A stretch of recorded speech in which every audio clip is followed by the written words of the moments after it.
when Trump people talk, when people who represent the campaign and represent Donald Trump, and Donald Trump himself, obviously, when they talk and people chalk up the radical things that they say, the actual words that they say, they chalk it up to, oh, they misspoke.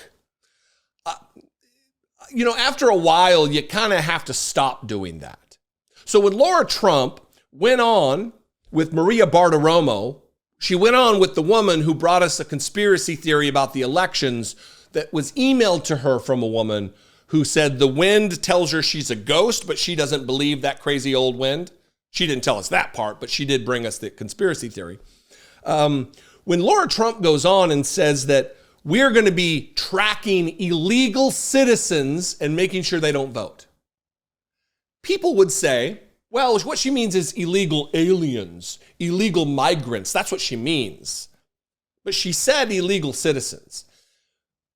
After so many times of saying batshit crazy things about tracking, if you're an illegal citizen, she says, attempting to illegally vote in our elections, we will find you, track you down, and prosecute you to the fullest extent of the law. We're watching everything, she says. I have to pause.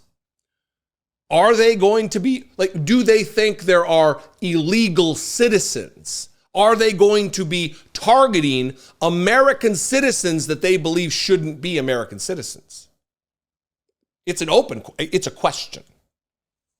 It's not rhetorical. I really would like to know what you think, because I'm over giving them the benefit of the doubt. I'm over saying, well, maybe he misspoke, because too often the shit that Donald Trump says that's crazy, that is dangerous, that is absolutely without doubt unhinged, comes to pass. Watch this moment from Maria Bartiromo with Lara Trump. So whether you're talking about ensuring that illegals are clean off the voter rolls, they can't register to vote in certain states, or generally sending out the message, Maria, that if you're a person who is attempting to cheat in our elections or an illegal citizen attempting to illegally vote in our elections, we will find you, we'll track you down, and we'll prosecute you to the full extent of the law. We're watching everything. We're filing lawsuits when necessary, and we're making sure we have people everywhere votes are being cast and counted to have eyes on everything. Nuts. The prospect of her threatening to track down and prosecute illegal citizens. We already know that. Here's the other element here. We know what they believe about this. We know that they don't want birthright citizenship in this country, which is enshrined in the 14th Amendment of the Constitution. We know how they believe. We know they want to claw back citizenship from people they don't believe are qualified or worthy of American citizenship. They claim to believe that being an American is something special and being a citizen is something very special. Yet they're willing to strip it away.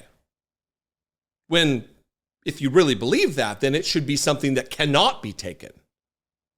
And who are these illegal citizens? Again, I'm not just asking questions. I really would like to know what people's opinion are on this. Do you believe she just meant illegal aliens? I don't know.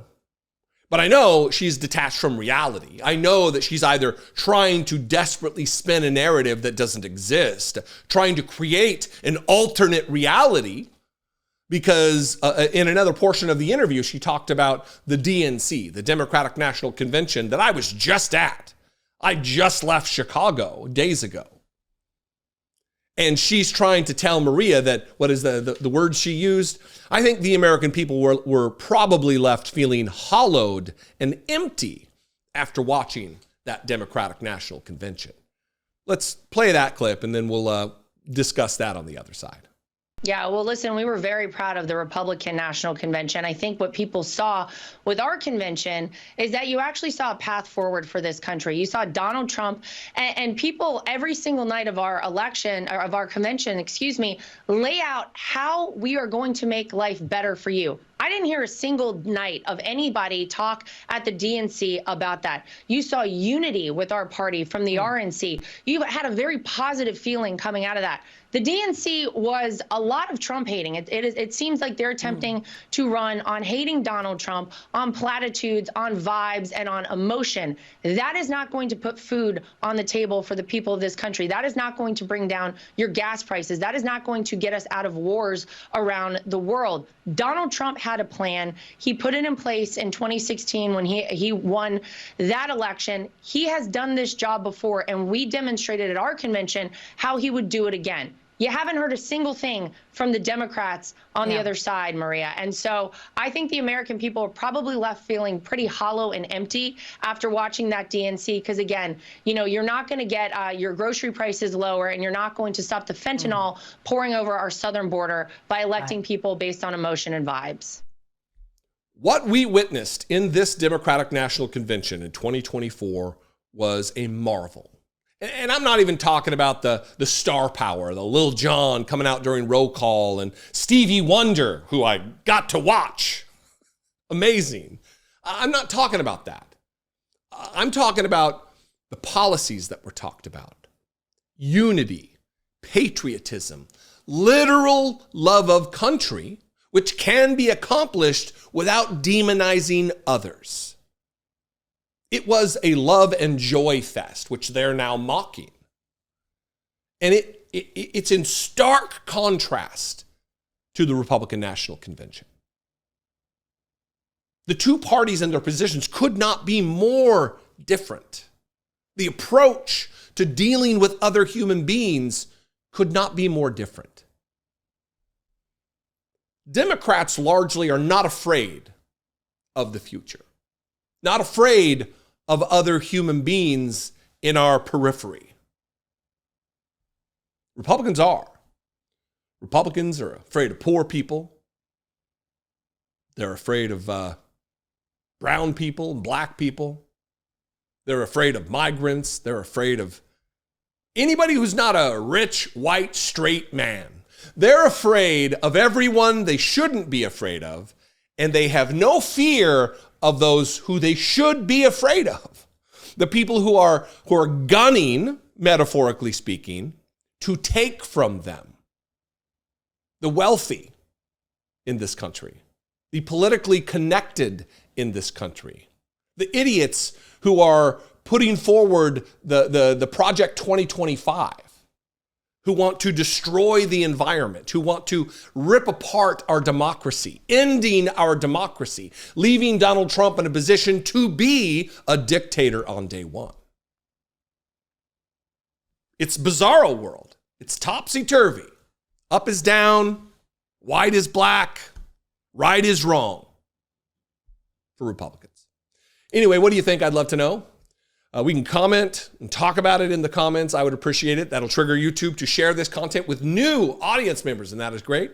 You can also call, leave me a voicemail, 714-576-4054. And of course, as always, you can email me daily@dollemore.com.